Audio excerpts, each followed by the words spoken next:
Hello friends, and welcome to another 5-Minute Friday. So we've been pretty consistent with these every Friday. I have appreciated you sending in your questions, and I hope you're enjoying the content. Last week's, of course, was a little more personal, i.e. why I won't cut my dirty hippie hair. So this week I thought we'd focus on a tool, a business tool that you can use, and maybe even think about this weekend and start to implement next week. And that tool, my favorite, is activating champions. So I gave a bunch of talks earlier this year on a new book that I wrote right here, and I'll put a link in the description should you be interested. And champions are one of the most powerful tools that you can use in business. They're a little bit challenging to put together because it assumes that you've done a bunch of your homework, right? You know your niche markets, you know how to answer the 3 questions, you have value to people, and you've collected kind of great folks already in your life. Putting champions in place is pretty easy. Now, if you're missing any of those parts, it's a little more work, but totally doable. And there isn't a client yet that we've had in Go CEO that hasn't been able to implement champions and rock and roll.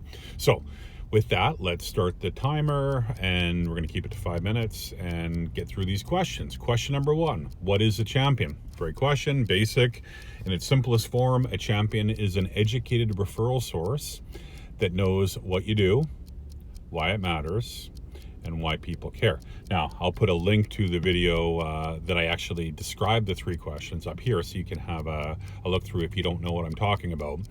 But a activated champion is an educated champion, somebody that can articulate what you do, the solutions that you provide, and knows how to target your markets and speak on your behalf. Now, it seems like a lot, but it isn't if you've already done your work. It's just you training them on how to do that.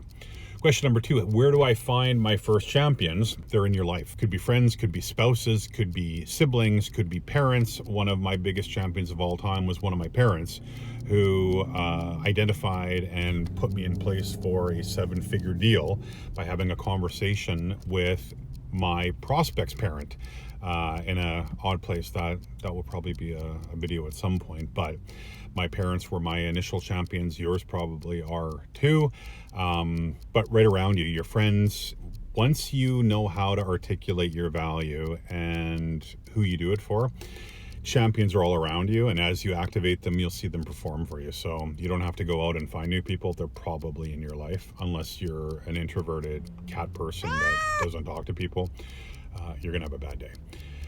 Number 3, what do they do for me? They find you qualified prospects, and they shorten your sales cycle because they're able to put forth your value to people who have told the champion that they have a problem. So they're matching your solution with the prospect's problem. And it just simplifies it. Most of the referrals we get from champions are 1 conversation closes, which means they already know how much we charge, they know the solution we provide, they know how our solution fits into a problem they have, and they're trying to get a spot on the roster and or in the waiting list. So it's so fast. That's why it's a game changer.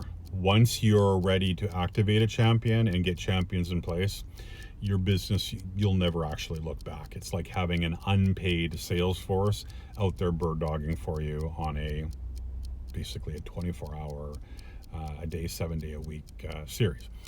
Number 4, how often do I need to meet with champions? Not often, especially given now you get a pass with having to meet with them in person. If a champion gives me a really awesome and delicious prospect that becomes a client, I might take them for lunch or for supper, but most of the time I'm touching them at least once per month. That's a phone call, that's an email, that's sending them a little something. It doesn't have to be a big grandiose gesture of buying gifts or anything like that, although I do that on occasion. But it's just letting them know that they're important to me and ensuring that I'm still on their radar screen. So it's mutually beneficial. And I'm always trying to check in with them to find out what they're working on so that I can be a good champion for them. Remember, in order to have good champions, you have to be a good champion, and that is looking for opportunities for those people as well, and or introduce them to other people that have value. Number 5, what happens if they don't perform? They get a bullet. With champions, you onboard with intention, and you offboard, you just kind of let them die on the vine. I always have the champion conversation with people, which I cover in the book, about how I like to activate them, but more importantly, how I want to model the behavior first before they champion me so they can see what I'm talking about. When I see a champion stop producing for me, I just let them die on the vine, and I always have people backed up to take their place.